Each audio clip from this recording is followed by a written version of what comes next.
November 19, pinagpupuntahan na kami. Yung dalawa pinuntahan sa condominium. Bakit hindi sila hinuli? Tanong nyo. Nagbigay sila ng 200,000 each para hindi sila kunin. Eh ako, lumaban ako. Hinuli nila ako. Bongbong! Ano ba to? Hindi ka presidente, binoto ko! Hiyang-hiya ako! Araw-araw tayong ganito, natatakot sa mga taong yan, imbes na kayo magtanggol sa amin. Bilang Pilipino, kasi putang ina ang gobyernong ito!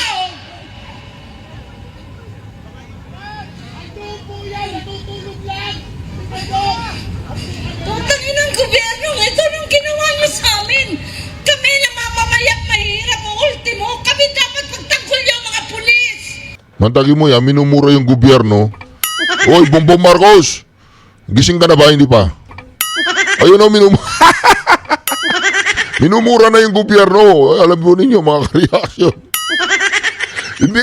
hindi po ako makapaniwala na sasabihin ng alin na to, putangin ang gobyerno na yan para sinabi niya, putangin na mo Marcoso.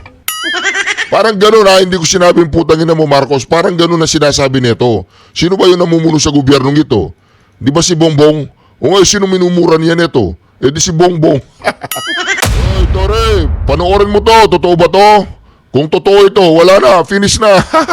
Ubus na po ang swerte ni Tore ito. Panoorin po natin. DDS Duterte supporter to, ginipit. Ipapadala raw sa dahig. Ngayon po, pakinggan natin directly from the horse's mouth kung ano nangyari kahapon. Palakpakan natin ang isang maisog na babae, Ate Rachel Calle.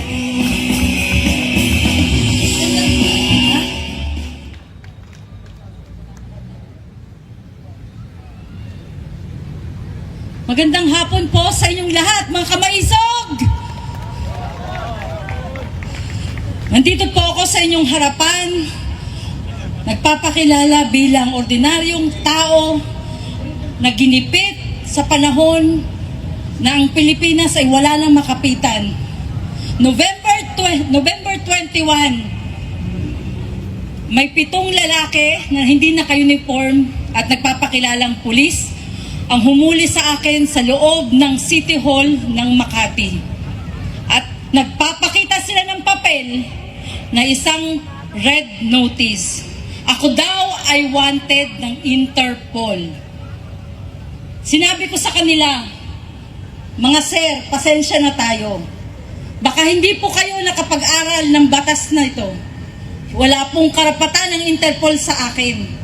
Ngayon, kung gusto niyo po akong dalhin niyo po muna ako sa 16th floor. Nandun po yung office, ang PAO.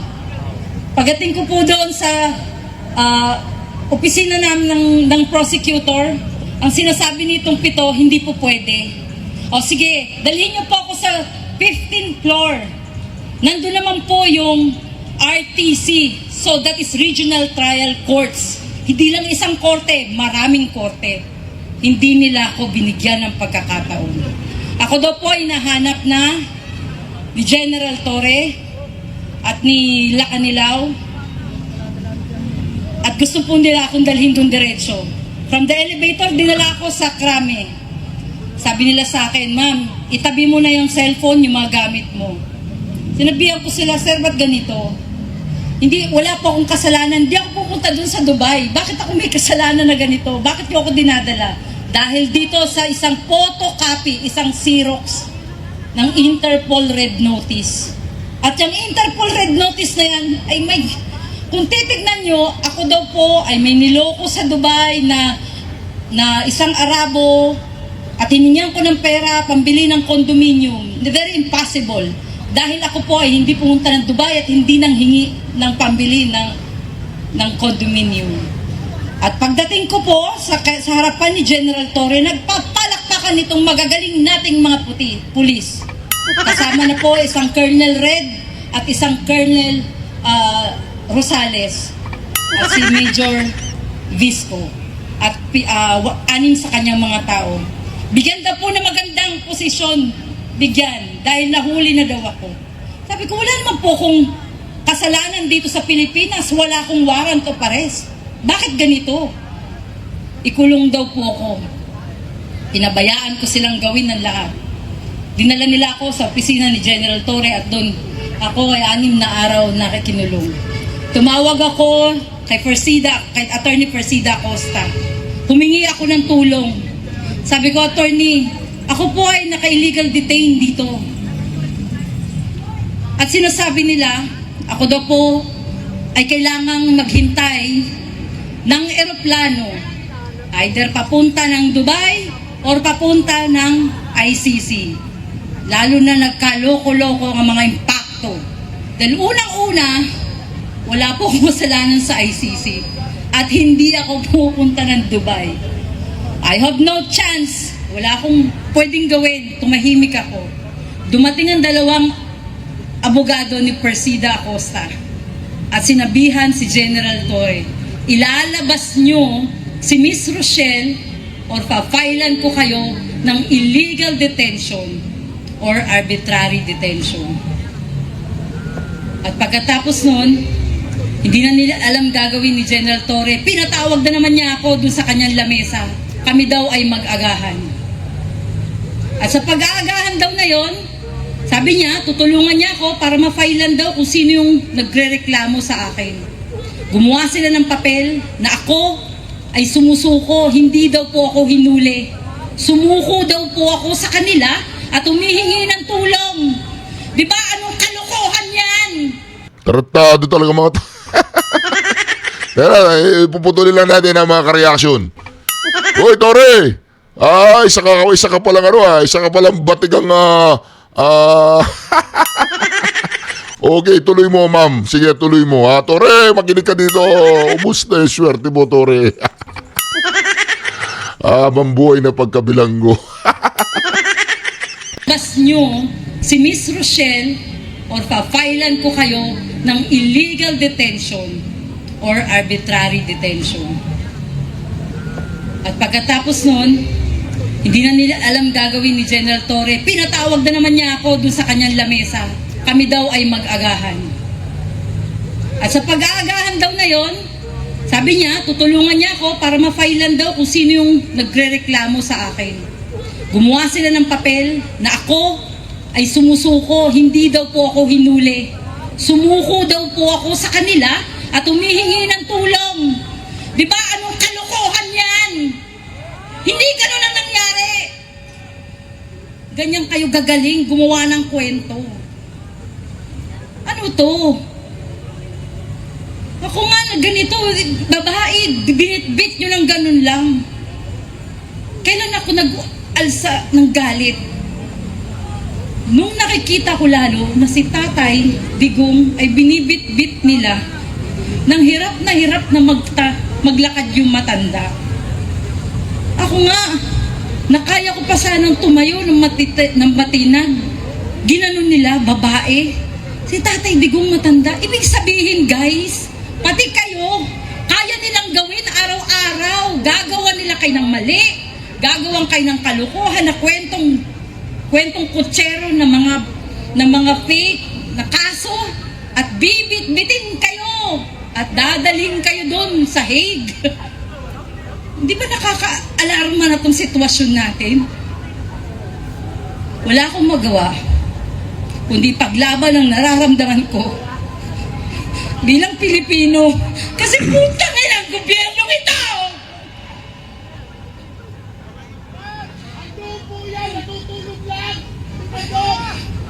Putang ina ang gobyernong ito nung ginawa niyo sa amin.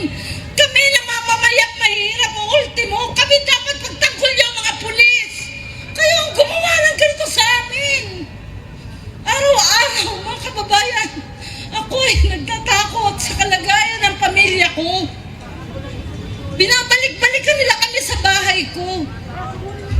At sinasabi sa amin, tanggapin nyo na kung ano inaalok namin. Ano bukas? Sa makalawa, eto na lang tayo. Bongbong, ano ba to? Hindi ito presidente binoto ko. Hiyang-hiya ako. Araw-araw tayong ganito, natatakot sa mga Natatakot na may magsalita rito. Kung iniisip ko maya't maya habang tumatakbo ko dyan, habang nagmamaneho ko, may papatay na lang sa akin. Sinong kalaban ko? Si General Torre na walang katakot-takot. Siyang batas? Hindi niya iniisip may konstitusyon tayo. Bakit siya nasusunod dito? Bakit pa siya nasusunod? Hindi ito ang gusto namin. Ang ginusto ng Pilipino, ng nakararaming Pilipino, ang progresibong Pilipinas. Kinawawan nyo ng mga OFW. Wala. Hindi na rin usapin dito ang si Presidente Duterte. Si Presidente Duterte ay simbolo lang natin. Ano pa mangyayari kung araw-araw ganitong ginagawa sa atin? Di ko alam kung hanggang saan ako paglalaban. Di ko alam.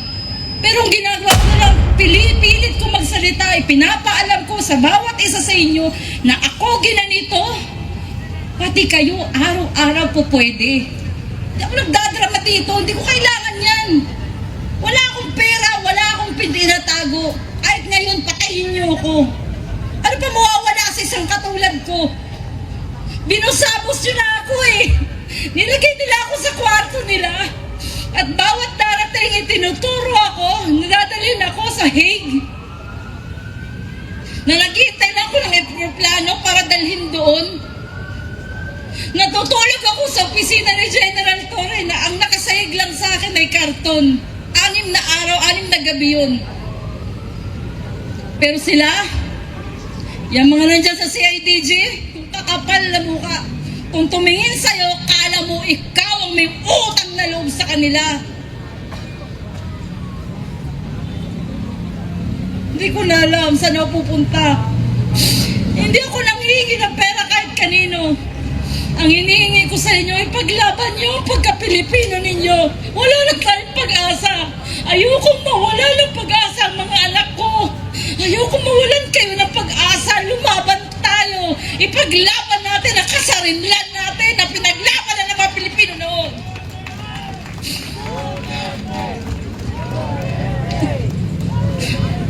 Nakakaiyak. Ang sakit. Pero hanggang kailan tayo gaganituhin ng gobyernong binoto natin? At ang namamayani ngayon yung mga tao na kinaayawan natin noon. Ang mga oligarkiya na patuloy dyan na minamanipula ang ating gobyernong bangag.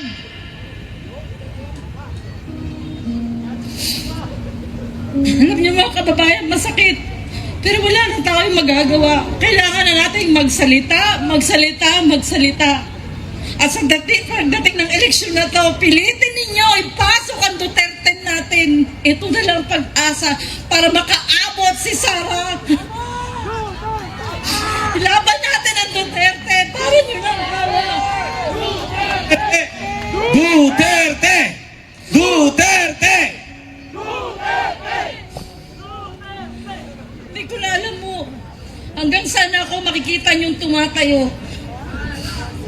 Lahat ng TV news noon, gusto kong kausapin.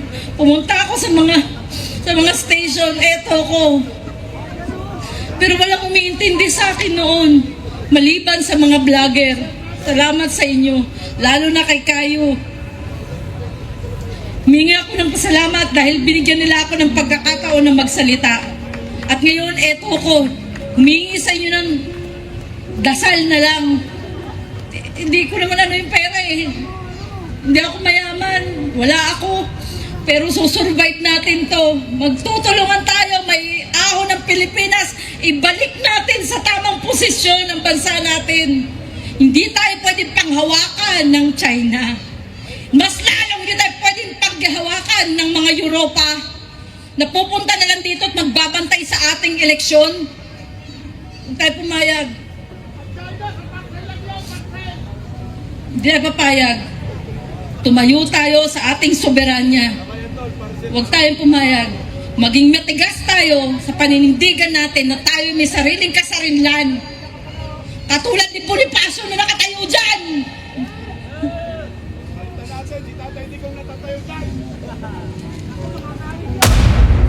Mga kababayan, ang pag-asa na lang natin ay ang darating na eleksyon. At ang 10 yan, aray nawa, bigyan pa tayo ng may kapal, na i-bless sila, at ang pusin nila'y panghawakan, na panindigan ang katotohanan sa ating bansa. Wala nang pag-asa pag hindi pa tayo gumalaw. Sabihin natin sa ating mga pamilya, iboto ninyo straight Duterte. Hindi ko alam, hindi ako nag-practice, hindi ako nagpupunta ako sa harapan ninyo. Pero makikita ninyo, nandun na tayo, in-entertain na tayo ng media. Salamat sa mga social media, influencer, kay Ma'am Yumi, kay Sir Kayo, binigyan niyo ako ng time. At binigyan na tayo ng panahon ng Philippine Star. Nandun tayo sa Philippine Star. Ipakulong natin yan, si Torre. Ipakulong natin yan si General Torre.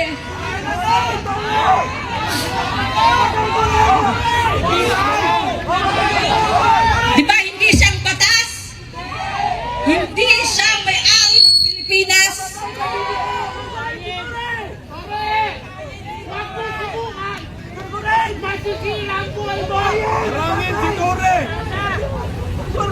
Pakulong natin para malaman niya ng Pilipino ay hindi dapat apak-apakan, hindi dapat yurakan, hindi mo dapat gawa ng kwento. Ikaw ang magtanggol. Nagtataka ako sa panahon na to eh. Lahat ng mga natanggal ng panahon ni Tatay Digong, nagbalikan. Lahat ng may dokumento ko sa mga pulis na mga natanggal, nandito na naman ngayon. Eh di ba congratulations? O di ba? Tinatanggal nga ni Tatay Digong, ang daming history. Ito naman si Marcos, by welcome. Binalik niya lahat. Ilang pulis na natanggal ng panahon ni Tatay Digong? Wala eh. Hindi natin alam anong gagawin. Bakit ganito? Ang mga walang hiya, nagbalikan, binigyan ng tsapa, binigyan ng posisyon, eh di wow, binigyan ng baril. At ngayon, nandyan sila sa mga presinto, gumagawa na naman ng mga kwento. At eto si Juan Kawawa, hindi alam paano lalaban ang buhay. Kaya mga kababayan, wala na akong maisip na ihingi sa inyo ng tulong. Kundi ipagdasal na sana maawa ang prosecutor, mapakinggan tayo, mabigyan tayo ng magandang desisyon. Hindi siya dumating.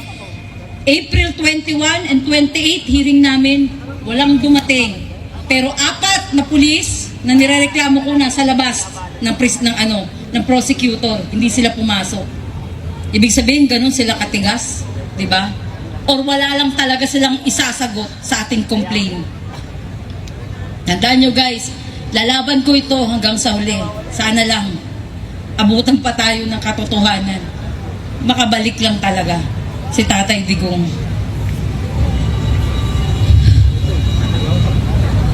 Di ko alam kung nasa ng kalaban ko eh. Sabi ko nga baka bigla ako i-sniper dun eh. Pero tandaan niyo, pag ako nawala, alam niyo na sino hahanapan. Di ba? Sino hahanapan natin? Hanapan natin si Diwata. Diba? Ang galing niya eh. Nung nandun ako sa opisina nila ng 6 na araw, tahimik lang ako pero nag-obserba ako. Inalam ko mga pangalan nila until nakasuot sila ng mga uniforme, saka ako nalaman ang kanilang mga names. At yun, ilagay ko sa complaint ko. Kompleto tayo ng ebidensya at sana bigyan tayo ng panahon dahil ang mga dokumentong nandun ng mga nakita ko, nakalinya na doon si General Bantag, si Tatay Digong, si Harry Roque, lahat ng kalaban nila, pinila na nila doon. Kaya ano nangyayari ito, alam ko na, mangyayari talaga yun. Mangyayari ang panahon na dudukutin nila isa-isa, ginawa na lang nila kaming sample. Sa papel namin na binalabas ni Lacanilaw, 4 kaming Pilipino, isang Chinese, isang Jordanian. May pirma, si General Torre at si Lacanilaw. Sa 4 na Basta Pilipino, sabay-sabay kaming hinanap nung araw na yon. November 19, pinagpupuntahan na kami. Yung dalawa pinuntahan sa condominium. Bakit hindi sila hinuli? Tanong nyo. Nagbigay sila ng 200,000 each para hindi sila kunin. Eh ako, lumaban ako. Hinuli nila ako. Kinuha nila ako. Sabi nila, sumama ka na sa amin, ma'am, para hindi na tayo magka-anuhan dito. Magkapwersahan pa dito. Napilitan akong sumama. Kahit labag sa kalooban ko. At tiningnan ko kung ano mga mangyayari at yun na natuklasan ko sa kanilang opisina. Makababoy na ng gobyerno natin. Sila mismo ang gumagawa ng problema sa mga taong nananahimik. Kaya kayo, mag-ingat kayo at patuloy na magsalita laban sa gobyernong ito. Magsalita kayo na magsalita. Ingatan natin ang bawat galaw natin. Dahil baka yan ang gamitin nila para magdeklara ng martial law. Yan ang iwasan natin. Salamat po. Palakpakan po natin ang isang maisog na babaeng lumalaban. Naku po, napakalupit po nung sinabi ni ma'am. Ma'am, maraming salamat. Sana mag-ingat po kayo, ma'am. Dahil sa nakikita po namin, isa kayo sa pag-asa ng bayan na magkaroon ng katarungan ang mga ginagawang katarantaduhan kung sino man ang mga involved sa iyo. 6 na araw, mantakin mo yun, mga ka-reaction. 6 na araw na dinitini ni Torre doon sa kanyang opisina at nakaiga lamang sa isang karton. Ikaw naman, Torre, idinitini mo na yung tao, pinatulog mo pa sa isang karton.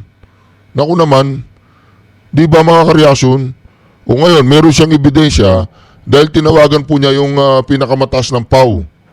Di ba? Ngayon, ito pa. Ito nakakagulat dito. Ito po nakakagulat dito. Mantakin po ninyo. Na itong si ma'am, niyaya pang kumain ni Torre para lamang sabihin niya, pupipirma siya na siya ay sumuko. Ako doon sa kanyang lamesa. Ayan. Kami daw ay mag-agahan. Oh, di ba?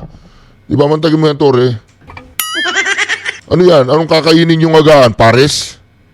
Pares ang kakainin yung agahan? Mantagin mo yan. Papatawag mo yung tao, dinampot nyo na, tapos bababuyin nyo pa? Para lang makalaya siya, sasabihin niya, siya ay sumuko, ganun, para hindi ka makasuhan ng illegal detention. Ayan, sige Torre, yan. Dire-diretso mo lang yan, paggapo natin. Bas nyo si Miss Rochelle or papailan ko kayo ng illegal detention. Di ba? Sinabihan po siya niya nung PAW. Ayan, pagga natin Mga impacto. Dahil unang-una, wala po akong kasalanan sa ICC at hindi ako pupunta ng Dubai. Nako. I have no chance. Wala akong pwedeng gawin. Tumahimik ako. Dumating ang 2 abogado ni Persida Acosta at sinabihan si General Torre, ilalabas nyo si Miss Rochelle or papailan ko kayo ng illegal detention or arbitrary detention. Nako. At pagkatapos nun, hindi na nila alam gagawin ni General Torre. Pinatawag na naman niya ako dun sa kanyang lamesa. Oh my Kami God. daw ay mag-agahan. Yun. At sa pag-aagahan daw na yon, sabi niya, tutulungan niya ako para ma-filean daw kung sino yung nagre-reklamo sa akin. Naku, binaligtad na po niya. Papailan ngayon ni Torre sino yung nagre-reklamo sa kanya kasi na pag-isip-isip ni Torre na wala siyang isip. Ano ba yun? Tama ba yun? Na pag-isip-isip niya na wala siyang isip, na dinitay niya yung tao na yan na 6 na araw. O ito Gumawa sila ng papel na ako ay sumusuko, hindi daw po ako hinuli. Sumuko daw po ako sa kanila at humihingi ng tulong. Di ba anong kalokohan yan? Hindi ganun ang nangyari. Ganyan kayo gagaling gumawa ng kwento. Ano to? Ako nga na ganito, babae, binitbit nyo ng ganun lang. Kailan ako nag-alsa ng galit? Nung nakikita ko lalo na si Tatay Digong ay binibit-bit nila nang hirap na maglakad yung matanda. Ako nga, nakaya ko pa sanang tumayo ng matinag. Ginanon nila, babae. Si Tatay Digong matanda. Ibig sabihin, guys, pati kayo, kaya nilang gawin araw-araw. Gagawa nila kayo ng mali. Gagawan kayo ng kalukuhan na kwentong kutsero ng mga fake na kaso at bibit-bitin kayo at dadalhin kayo doon sa Hague. O, di ba? Mantagin po ninyo yan, mga ka-reaction. Iseset up pa siya ni Torre na ang sasabihin niya yung sumuko siya. Siyempre nga naman, kapag pumirma siya dun sa papel na yon, ang ibig sabihin po nun, ang ibig sabihin nun, hindi siya kinidnap. Kidnapping po ang nangyari sa Ali na yan, kung tutuusin.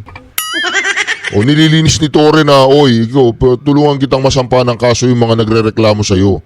Gago ka ba, Torre? Tanong lang, gago ka ba?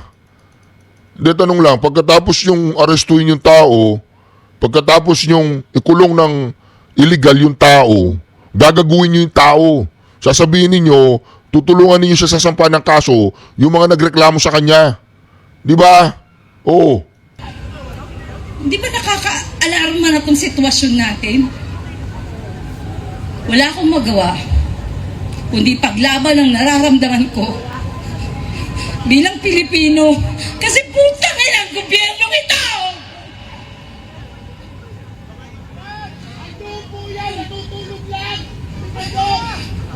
Putang ina ang gobyernong ito nung ginawa niyo sa amin. Kami na mamamayang mahirap o ultimo, kami dapat pagtanggol niyo mga pulis. Mantagi mo yan, minumura yung gobyerno. Oy, Bongbong Marcos! Gising ka na ba? Hindi pa. Ayun o, minumura na yung gobyerno. Alam po ninyo, mga ka-reaction. hindi po ako makapaniwala na sasabihin ng Ali na to, putangin ang gobyerno na yan para sinabi niya, putangin na mo Marcoso. Parang gano'n hindi ko sinabing putangin na mo Marcos. Parang gano'n na sinasabi nito. Sino ba yung namumuno sa gobyernong ito? Di ba si Bongbong? O ngayon, sino minumura niya nito? Di si Bongbong. Para sinabi niya, hindi lang niya madiretso si Bongbong. Hindi lang masabi na, putangin na mo Bongbong Marcos, hindi lang niya masabi. Ang sinabi niya, putangin ang gobyerno na to, bakit ginaganito nyo kami? O, yun. Mantagin mo yan, mga ka-reaction, napakalupit po ng ginawa nila sa babaeng ito kay Ma'am. Deserve po ninyo ang napakalaking medalya ng kagitingan at napakalaking medalya ng katapangan at napakalaking medalya ng inyong pagmamahal sa ating bayan. O, di ba? Pinag-isipan ko pa yun. Mantakin nyo yan. Oy, Torre, magbalot-balot ka na. Kayo ang gumawa ng ganito sa amin. Araw-araw, mga kababayan, ako ay nagtatakot sa kalagayan ng pamilya ko. Binabalik-balikan nila kami sa bahay ko. Ngayon daw, meron daw sumabutay na kung saan para yatang yung subpina hindi makarating kay Torre. Meron daw pong sumabutay. Ngayon, iimbestigan daw ni Torre kung sino yung sumabutay. O, tingnan mo naman yung tae na to, no? Sumabutay. O, Torre, sino ba yung sumabutay? Di ba? Inahanap daw ni General Sumabutay yung sumabutay doon sa kanyang subpina. Ngayon, nililigaw na naman niya ang usapan at hahanapin daw niya yung sumabutae doon sa kanyang subpina. Oy, Torre, wag mo na hanapin, okay na yun. Basta't mag-report ka na lang doon sa prosecutor. Di ba mga ka-reaction, mantakin mo yan? O baka tinatrabaho na nila yung prosecutor? Tanong lang, tinatrabaho nyo na ba yung prosecutor? Tinatakot nyo na ba yung prosecutor? Tanong lang yan tanong lang. Nagtatanong lang ako. Pero Torre, hindi ka ba naawa sa taong to? Ginago nyo ng ginago, binaboy nyo, binalahura nyo ang kanyang pagkatao, ikinulong nyo siya ng 6 na araw, o ngayon ano? O yan, sige, karma pa more. At sinasabi sa amin, tanggapin nyo na kung ano inaalok namin. Ano bukas? Sa makalawa, eto na lang tayo. Bongbong, ano pa to? Hindi ito presidente binoto ko! Hiyang-hiya ako! araw-araw tayong ganito, natatakot sa mga taong yan, imbes na kayo magtanggol sa amin. Natatakot na may magsalita rito. Kung iniisip ko maya't maya habang tumatakbo ko dyan, habang nagmamaneho ko. Bongbong, ano ba to? Bongbong, ano ba to? Napapatay na lang sa akin. Sinong kalaban ko? Si General Torre na walang katakot-takot. Siyang batas?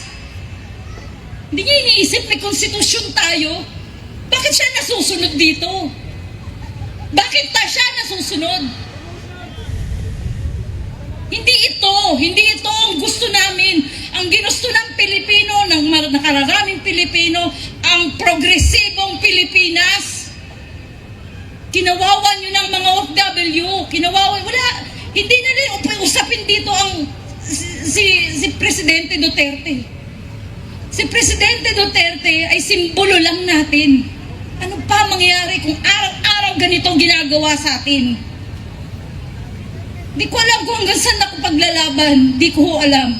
Pero ang ginagawa ko na lang, pilit ko magsalita. Pinapaalam ko sa bawat isa sa inyo na ako ginanito. Pati kayo, araw-araw po pwede. Naku po. Malinaw na malinaw. Malinaw pa sa sikat ng araw, Tore. 6 na araw mo siyang dinitini. Pinatulog mo sa karton, Tore. Mag-report ka na sa prosecutor, Tore. Bantagin mo yan, Tore. Hindi mo ba alam ang batas? Tore, hindi mo alam ang batas. Walang warrant of arrest. Ikinulong ninyo. Walang warrant of arrest. Naintindihan mo yun, Tore? Mga reaction, mag-comment po kayo sa comment section kung talagang makukulong na ba si Tore o hindi. Diba, mag-comment po kayo. Huwag po ninyong kalimutan mag-subscribe, like at i-share ang bawat video natin. Duterte! Duterte! Duterte! Duterte! Duterte! Syukran! God bless you all! Tore!